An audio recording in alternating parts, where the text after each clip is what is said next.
Every night you lie down, close your eyes, and temporarily leave the real world. Then the brain immediately opens a completely free streaming service. No advertisements. No password required. You cannot choose the movie, and most importantly, the script is usually written by a screenwriter who appears to have drunk 3 cups of coffee and then slammed their head into a desk. In a dream, you may be going to work as usual. 5 seconds later, the office turns into your old school. Your boss has the face of your math teacher. Outside the window, a whale is flying. And the strangest thing is that you do not ask, "Wait, why can the whale fly?" You simply look at it and think, yeah, every Tuesday is like this, so why do we dream? Are dreams secret messages from the subconscious? Are they the brain's way of organizing memories? A danger simulation program? Or is the brain simply creating content because it does not know what else to do? The most honest answer science can currently give is, we still do not know for sure, not because scientists are lazy. They have attached electrodes to the heads of sleeping people, woken them up in the middle of the night, and asked very professional questions such as, "What were you just dreaming about?" The problem is that dreams occur inside a sleeping brain. No camera can directly record their content. And the only witness usually wakes up and says, "I remember there was a goat," or "My uncle, never mind, it's gone." Even so, science has discovered quite a lot. First, dreams do not only occur during REM sleep, the stage when the eyes move rapidly beneath the eyelids. People can also dream during NREM sleep. However, REM dreams are usually more vivid, emotional, and have more complex storylines. Dreams during NREM are often shorter, resembling a stream of thought or a memory drifting by. A normal night consists of several sleep cycles. As morning approaches, REM periods usually become longer. That is why the dreams you remember often occur just before the alarm goes off and ruins the ending. During REM, the brain is highly active, but most muscles are temporarily locked. This may be a mechanism that prevents you from actually running around the room while dreaming that a dinosaur is chasing you. In other words, the brain plays an action movie while the body is held back by security at the door. But how does the brain create that movie?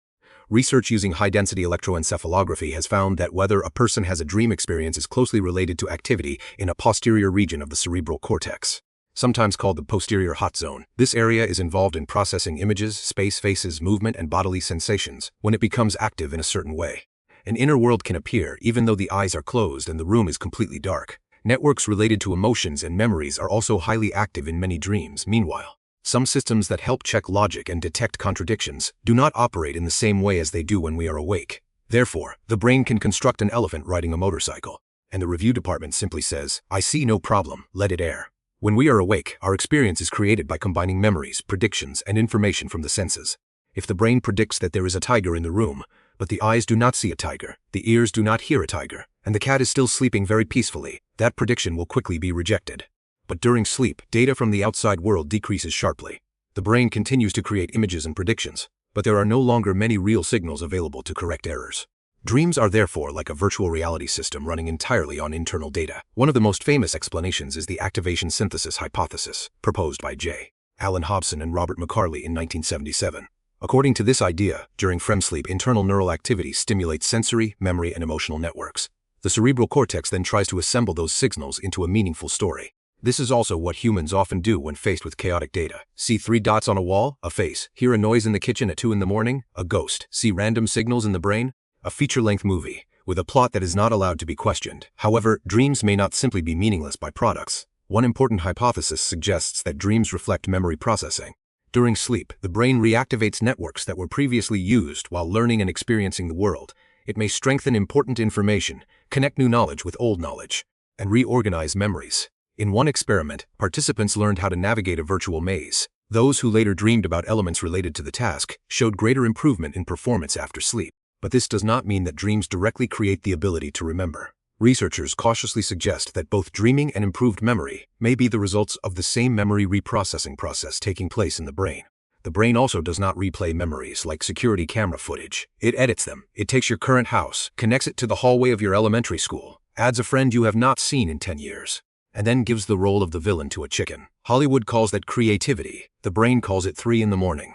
Another hypothesis suggests that dreams are involved in emotional processing. Experiences that cause anxiety, conflict, or have personal significance are more likely to appear in dreams than boring details. You rarely dream about successfully folding towels.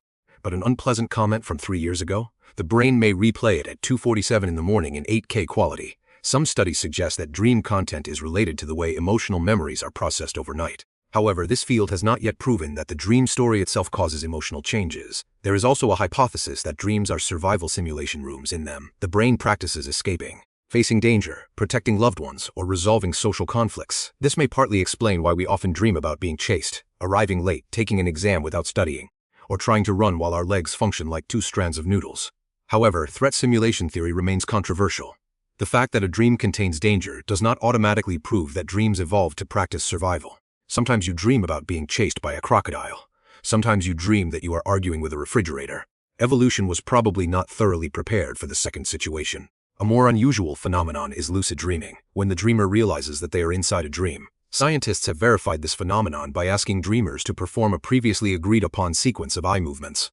In 2021, several research groups also demonstrated that some lucid dreamers could hear questions, solve simple calculations, and respond using eye movements or facial muscles while still in REM sleep. This means that sometimes we can communicate with a person who is inside a dream. Basically, it is a video call, except one side has no camera and is flying on the back of a dragon.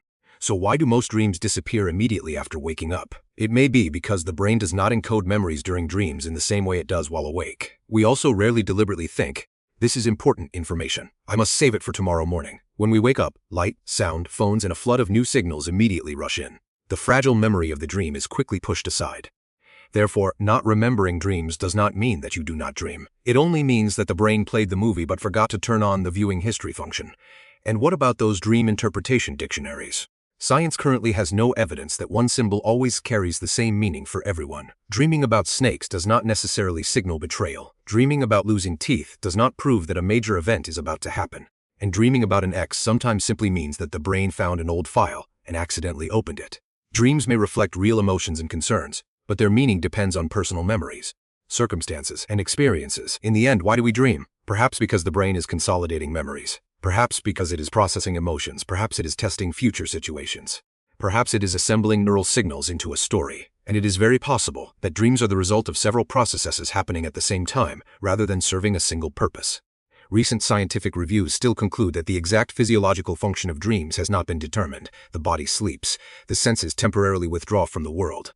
But the brain continues to construct reality, create characters, generate emotions, and write stories. Every night you become the main character in a movie with no director, no budget, and almost never a logical ending. And the next morning when you try to remember it, the brain simply smiles, deletes the file, and says, "You had to be there to understand."